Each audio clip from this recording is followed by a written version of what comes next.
Tanso Vlogger. Pero ito, pag-usapan natin to ha. VP Duterte pinapadismiss sa Supreme Court ang mga petisyon versus confidential funds. Pasok? Ipinadidismiss si Vice President Sara Duterte sa Korte Suprema ang mga petisyon na kumwestiyon sa legalidad ng 2022 Confidential Fund ng Office of the Vice President o OVP. Sa consolidated comment ng Vice Presidente, sinagot nito ang 3 petisyon na ideklarang labag sa saligang batas ang paglipat ng pondo sa OVP at ibalik sa kaban ng bayan ng 125 million pesos na halaga. Tatwiran nito, walang justifiable, controversy o aktwal na kaso upang To. Eksakto, kung merong mali sa paglipat ng pera, putang ina, ba't hindi nyo sinisisihin yung naglipat ng pera? Sino ba naglipat ng pera? Sinong pumirma? Si Bersamin. Ay, ba't hindi si Bersamin yung questioning nyo? O, ito, pwede nyo i-message. Ayan o, pwede nyo i-message. Ayan na, sige na, kopyahin nyo na yan. 0951-928-1687. O, ako bibili para sa inyo. Shoulder nyo na lang, pati shipping. Send nyo lang po design. O. Ayan na. O, kayo na magbayad ng shipping. Pero syempre, maganda, bumili kayo madami. Oo, ayan na ha, nandiyan na. O, parang awa nyo na ha, ikopyahin nyo na yan. 63951-928-1687. O, ayan na. O, pagka nakuha nyo na yan, o, pag na, ayan na, i-text nyo na sa Viber, i-add nyo na sa Viber, tapos punta kayo sa website nila, yung reefside.com, tapos mamili kayo doon, pangregalo nyo sa mga mister nyong mga babaero, sa mga kabit nyo, sa mga anak nyo na swail, o yung mga mga hingi ng tuition fee, di naman nakakatapos na eskwela. O, ayan. O, screenshot nyo na yan ha. Screenshot nyo na. Feli Caramba, Boss Dada, anong Gcash mo? Yung Gcash ko, o i-message ko na lang sa PM mo ko.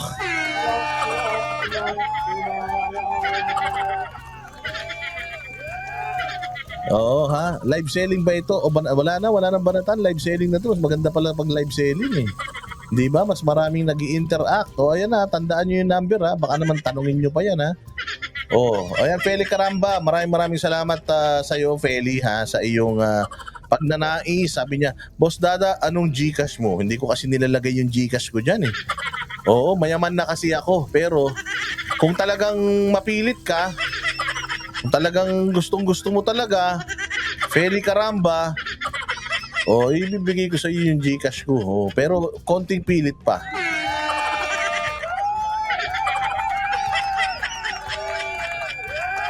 Oy, peke yan. May ganyan dito sa Israel Rip. Hindi yung peke yan. Wag yan. Hindi yan. Hindi maganda yan.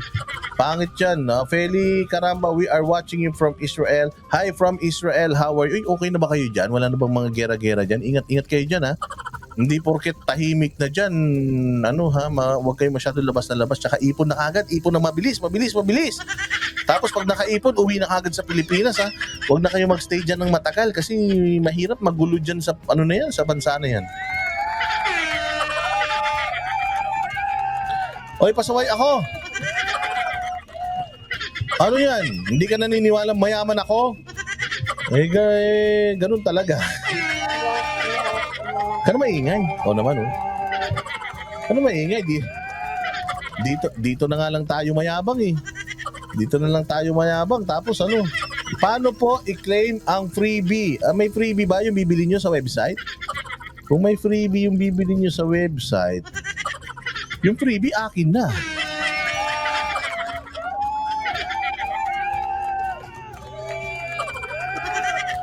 Ayan na, binigay ni Nanay Morning Dew yung Gcash niya. Hindi, yan yung Gcash ko. Pero pwede naman kayo maglagay, pwedeng hindi. Bahala kayo sa buhay nyo. Ha? Pero kung lagyan nyo, okay lang din. Kung hindi, okay lang din. So far, yesterday, may rockets na pinalipad dito sa amin bandang Netanya, Boss Dada. 18 rockets. Ay, Diyos mio, 18 rockets. Ang dami niyan. Oo, pero kaya ingat-ingat kayo. Uwi na kayo kagad ha kapag ka medyo kapag ka medyo madami-dami na kayong ipon. Oo, hindi kayo yayaman kahit na isang buong 100 years kayo magtrabaho sa abroad, di naman kayo yayaman. O mag-ipon-ipon na kayo pag enough na yung ipon kasi wala namang enough is enough sa pera. O, uwi na kayo ng Pilipinas sa business na ha.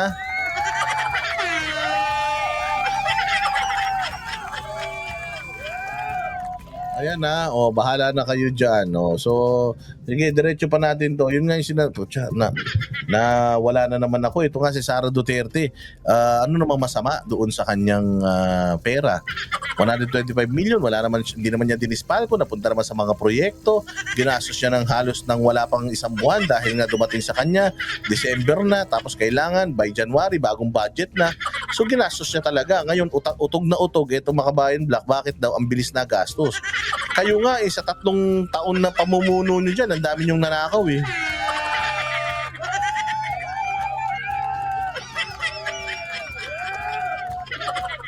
Hindi ba? Walang due naman talaga Hindi number ni Miss Duck yan, number ko to. Yung humingi ng Gcash ko. Ano ba yan? Pambili ba ng Reefside yan? Bibili ko ng Reefside, yung maliit. Yung maliit lang yung logong ganun, yung parang kamukha ko si Baste. Kasi pag ganito parang peki eh.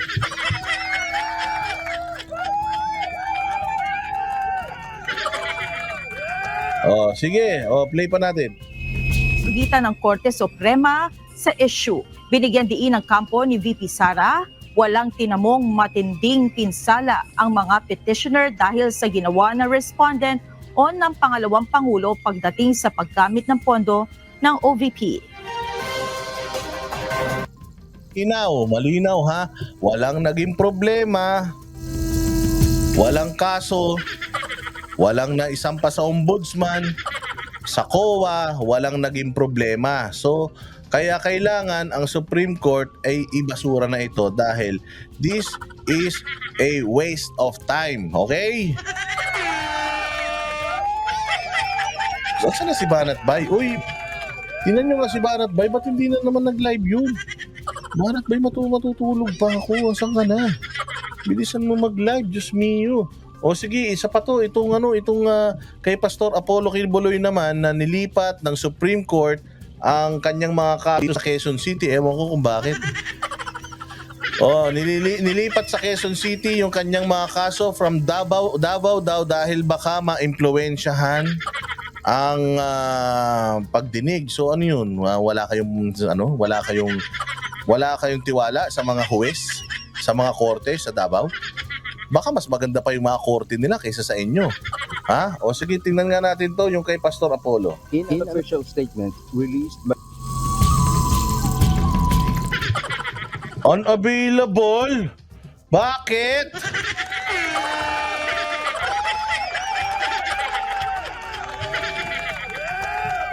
Ginurgur nila.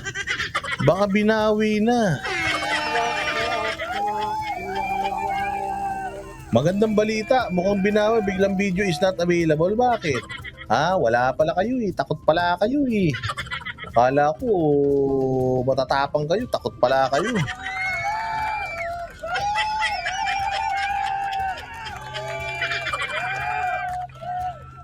Ano pa? Nawala eh. Ganun talaga. Wala siyang live tonight. Ba't walang live? Bakit po siya nood ka na nood ng Netflix? Hindi ka naman magkakaasawa. Pumahilig ka manood ng love story na Boss Dada, yung tibak ko hanggang ngayon di ko pa napupulot. Pucha, panis na yan. Panis na yan ha. Walang hiya. Nurse Jen, masama yan ha. Huwag ganyan.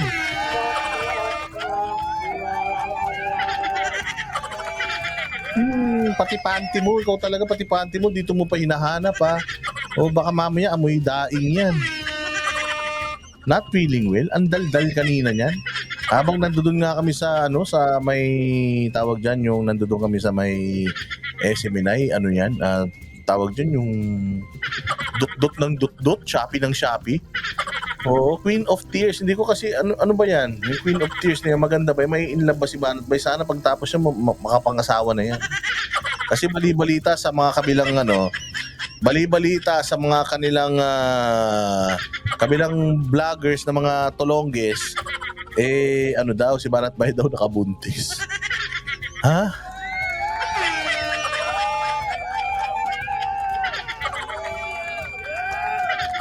Oo, Diyos ko po, Diyos ko po. Ay nako, ewan ko ba.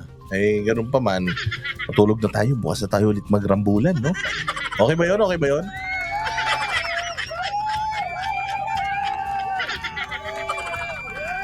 Oh, nanonood doon ng Queen of Tears pag mayaman talaga ganyan. Oo, hindi. SB yung Game of Thrones, hindi ayaw daw niya nun eh. Sabi ko nga sa kanya, subukan mo panoorin. Pag hindi mo nagustuhan yun, hindi ka magaling. Kasi sabi ko sa kanya, panoorin mo yung Breaking Bad, nagustuhan niya eh. Sabi ko ito, ano to, medyo may mga dragon-dragon to. May mga ispa-ispadahan dito, pero magaling tong series na to. Of all time, number 1 to. Hindi niya nagustuhan daw.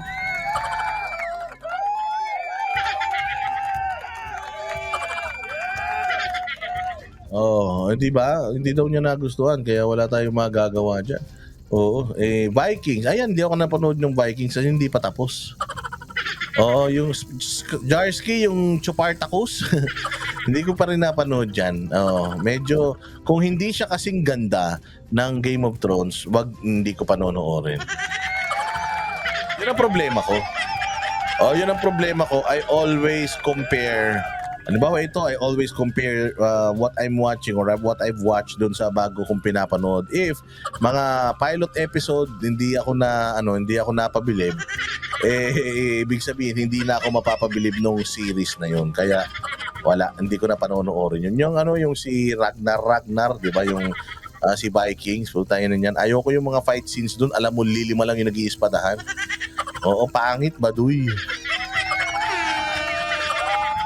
House of Dragon, dabawin niya, ang problema hindi pa tapos. Ayaw kong mabitin eh.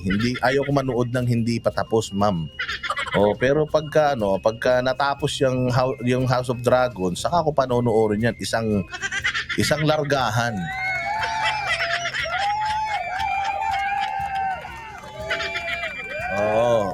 Books pa lang yung The Fourth Wing.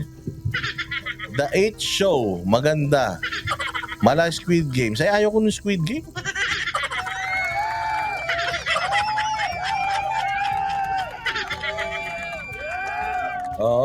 Number 1 Game of Thrones. Hindi ako, number 1 ko, dalawa.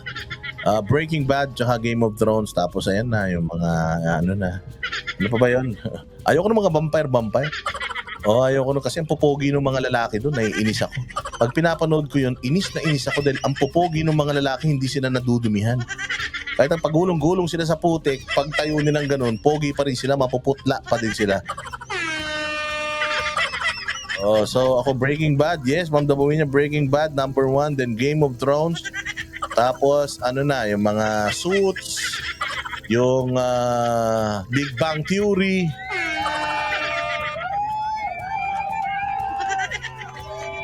Kaya kaya meron akong tattoo nito. Itong tattoo ko na to. Ayan. Nakikita niya si Heisenberg yan. Ayan, si Heisenberg yan. Ibig sabihin, love na love ko talaga si Heisenberg. Marcos? Sabi nito ni John, Marcos? Ayoko kay Marcos. Hindi ko nga binoto yan. Si Isko binoto ko, si Isko. Prison Break. Ayaw ko sa Prison Break kasi bakla yung yung bida, totoong bakla. Parang si Matt Bomer din, pero si Matt Bomer kasi ang pogi ni Matt Bomer eh.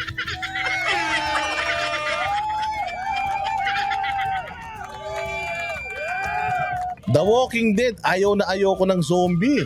Tayo na, para kung naaalala yung mga Marcos loyalist eh.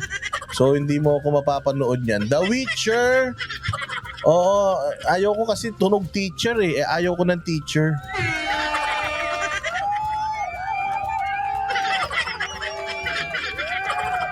Hindi kasi ang hirap naman, 'di ba? Action star siya, Junebug, tapos bakla. Alam mo bading eh. Tapos nakikipaglaban-laban siya doon. Tapos may mga tattoo pa siya sa katawan, tapos parang siga siya, tapos sa totoong buhay bakling. Siyempre ayaw ko naman nung gusto ko yung mga Robin Padilla sa loob at labas ng entablado, atapang-atao.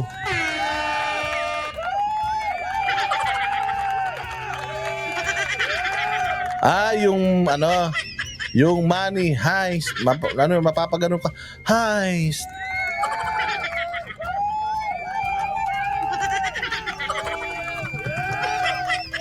Money Heist. Hindi rin ako masyadong impressed, pero okay naman, pinanood ko naman yan. White Collar, of course, Matt Bomber yan eh. Hawig ko yan. Si Matt Bomber. Kulay kulay blue din yung mata ko, kaya lang tinalagyan ko lang ng contact lens na itim para hindi halata. Kasi mukha akong pusa pagka ano. Oy, Ninong Randel! Magcha-champion na ang Dallas ngayon, yung sombrero kong Dallas ha. Kasi nung pinanganak ako, Dallas Mavericks na talaga yung paborito ko eh. Alam mo kung sino kilala kong player ng Dallas Mavericks? Si Luka Doncic.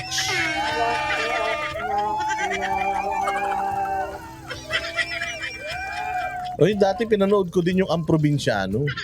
Pinanood ko din yung Ang Probinsyano. Sa totoo lang. Mas matagal pa nga akong nanood ng Ang Probinsyano kaysa nag-aral eh. Blacklist! Maganda din ng Blacklist. Okay din yan, pinapanood ko rin yan. Yung season 10, hindi ko pa napapanood. Pero papanoorin ko kasi ganyan ako, nagbabacktrack ako. Pagka so season 10 na ako after nito. Yes, Uncle Drew Ninong Randel Sabihin mo na kay Ma'am Ma'am Michua yung Dallas Mavericks ni Boss Dada kasi magka-champion yan. Samahan mo na ng t-shirt. T-shirt na Dallas Mavericks. Yung talagang gusto kong ma-epal na epal ako yung paglabas kong ganyan.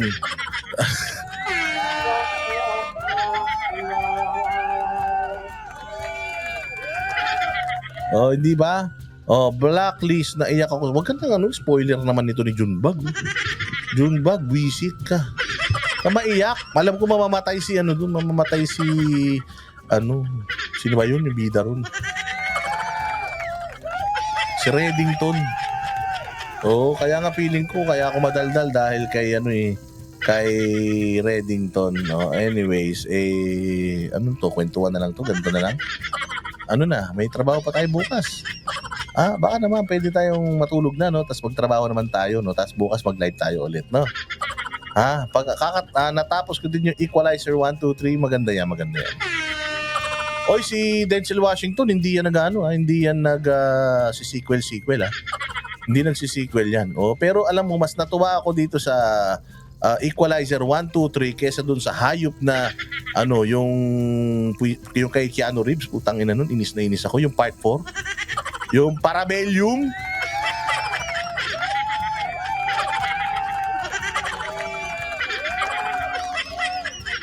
Ayoko dun sa na yun, yung John Wick, hayop na yan, visit ako dun sa panghuli.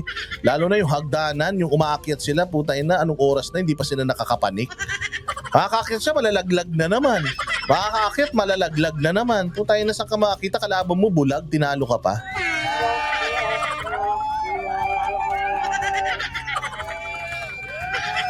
Tarantado din si John Wick, parang si Wolverine, hindi namamatay. Tapos nung bandang huli, ang dami na ng beses na baril, buhay pa. Tapos nung bandang huli, nabaril lang sa may bandang tagiliran. Pucha, na-cremate na kagad ang hayop na yan.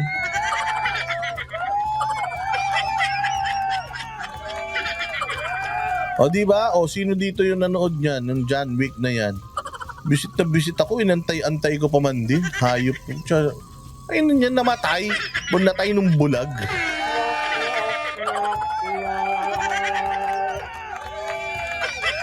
Buti pa yung si Denzel Washington eh. Lalo na nung yung naka-Ducati.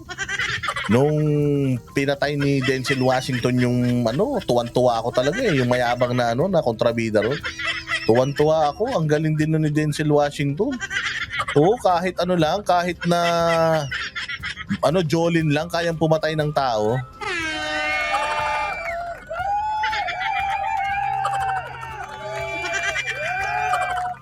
Alam mo yung Ip Man na yan, lahat yan, pinanood ko yan, Bal. Para ako nagkakarakarati pagkatapos. Pinanood ko yung Ip Man hanggang sa kalaban si Mike Tyson, visit na yan. Pinanood ko yan, ewan ko ba. Tatandaan nyo na, puro kayo pelikula. Dahil sa best friend niya. Ano yung best friend niya? Yung si Equalizer. Kung mo na ikwento, iba kami manood pa niyan. Hindi maganda yung equalizer. 1, 2, 3.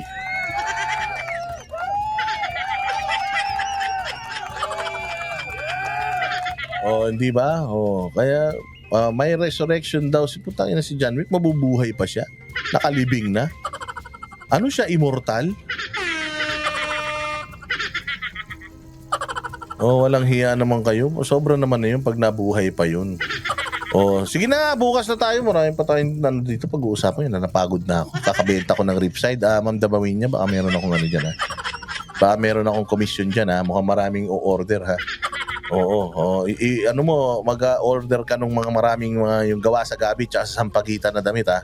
Di, pero totoo yun. Si Basti, kahit anong pawis, anong init ng araw, pag sininghot mo, amoy baby pa din.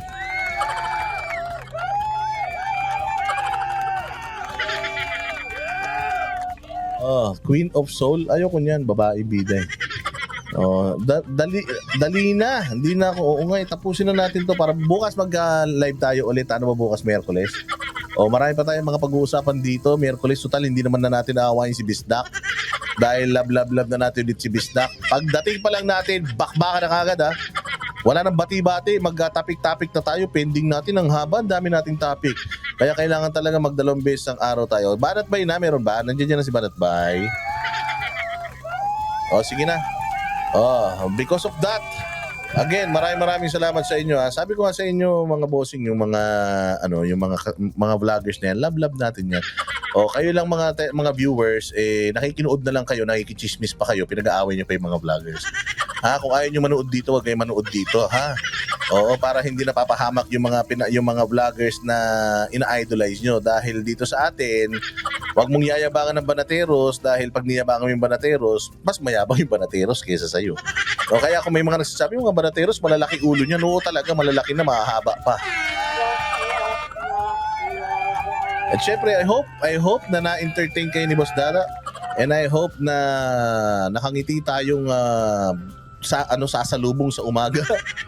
Okay, hindi ko alam kung magla-live pa yun si Banat Bay, parang nanood na naman ng pelikula, pero I'm sure baka may magla-live yan. Okay, so that being said, maraming salamat. I-highlight lang natin yung mga nagpakulay sa atin. Alam nyo, napaka-importante nito, mga bossing. Itong pakulay na to napaka-importante because kapag walang pakulay, napakadilim ng mga kalsada at mga tahanan dito sa ating channel. Kaya ready nyo, mabuhay ka, Michelle, si Babes Lynn, si Ninong Randel, Elizabeth sa Mindang, si Evelyn Bautista, si Paytots, ang napakaraming Paytots niyan, Alexa G, Marjorie, si Rodrigo, Roa Duterte na napakakuripot.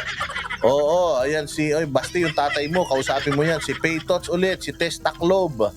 Maraming salamat sa iyo, Tess Taclob, mabuhay ka. At syempre, Ninong Randel ko na nagbigay ng pangdagdag sa alak. Ayan, at dahil dyan, mabuhay kayong lahat. Bati-bati lang tayo. Okay, walang away-away, ha?